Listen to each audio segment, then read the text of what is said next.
This is a THOR News presentation. THOR News presents.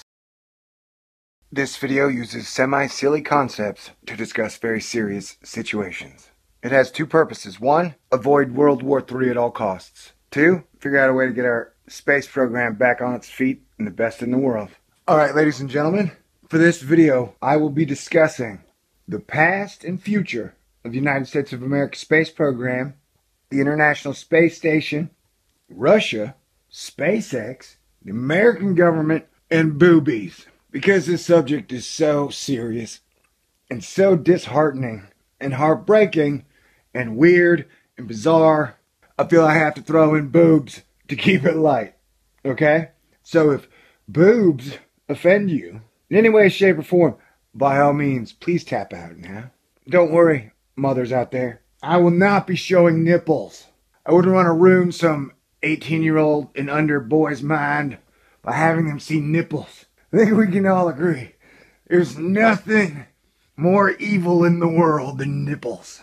Which is why we do everything we can as a society to not let people see nipples. I mean, shoot, if there's one thing Christians in America and Muslims over the seas agree on, it's definitely cover the nipples, right? Right? Okay.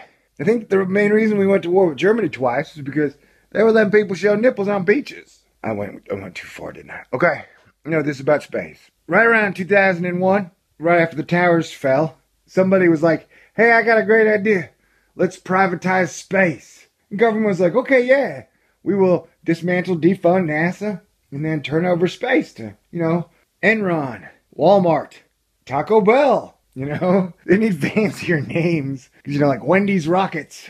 Doesn't sound very professional. Though eating a Frosty on a Wendy's Rocket would be awesome. Yeah, I guess this one's going to be kind of like radio. I'm going to talk a lot and it won't be that great. But this is all real, man. Like, America privatized space. Has been slowly dismantling NASA. Making them do a bunch of weird crap.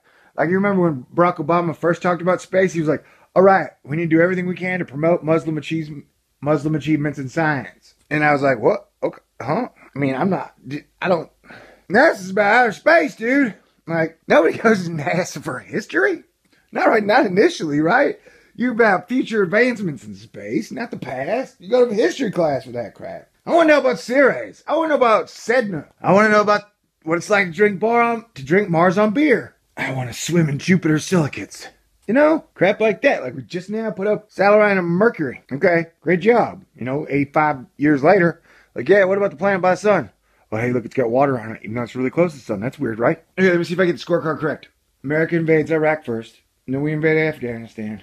Then Russia invades Crimea. Then we're like, whoa! What's up with that invading people shit, man? That's freaking us out. And Russia's like, we do what we want. We Russia. And so we're like, oh, heck no. Wait, I said we? Obama and Congress are like, oh, heck no.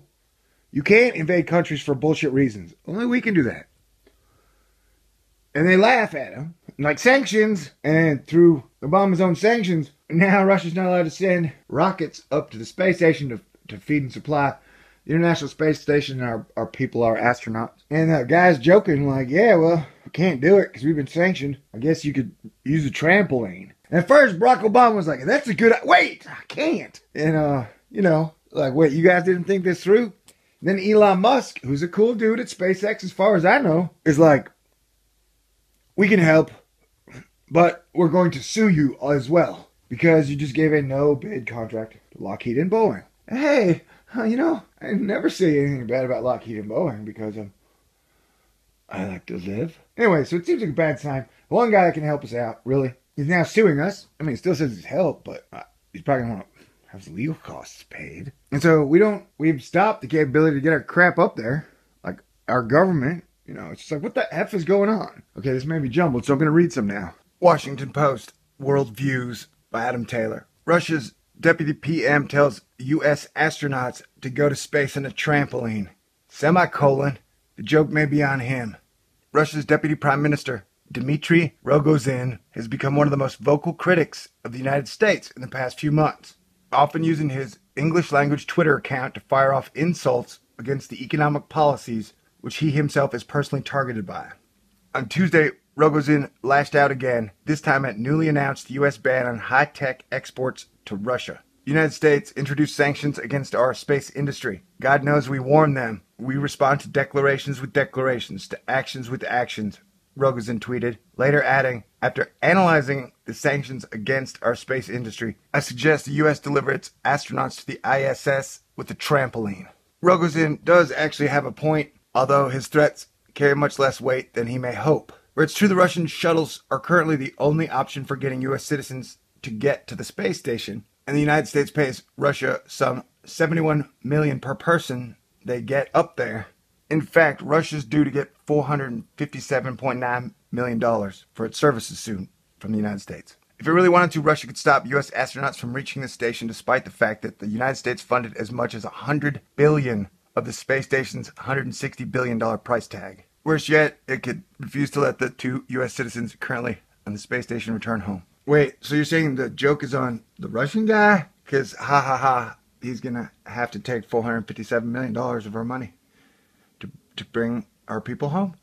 That joke's on him, man. Ha ha, you had to take $450 million. Joke's on you.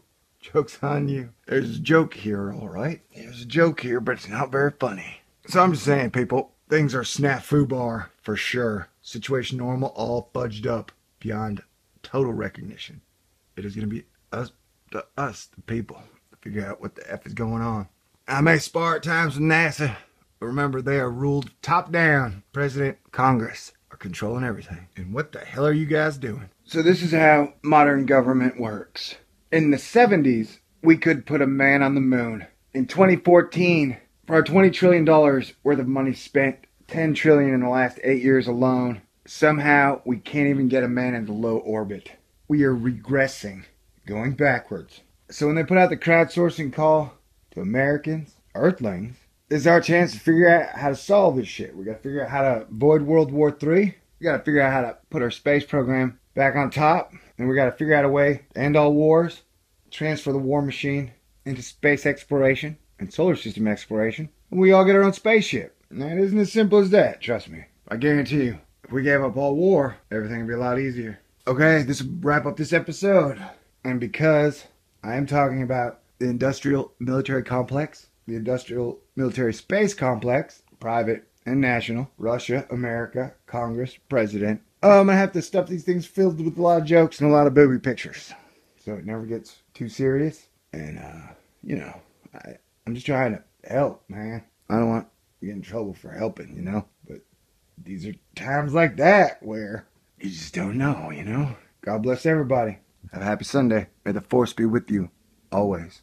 So I will end this video with an ancient poem. The rhyme of the ancient mariner and that stupid albatross. Water, water, everywhere, and not a drop to drink. Now for water, substitute in boobs, and instead of drinking, burying my face in them. Man, this ocean's driving me nuts. Whoa, I better go now. Not making any sense whatsoever. And it looks kind of pretty outside. Still got a few hours left in the day. Peace out.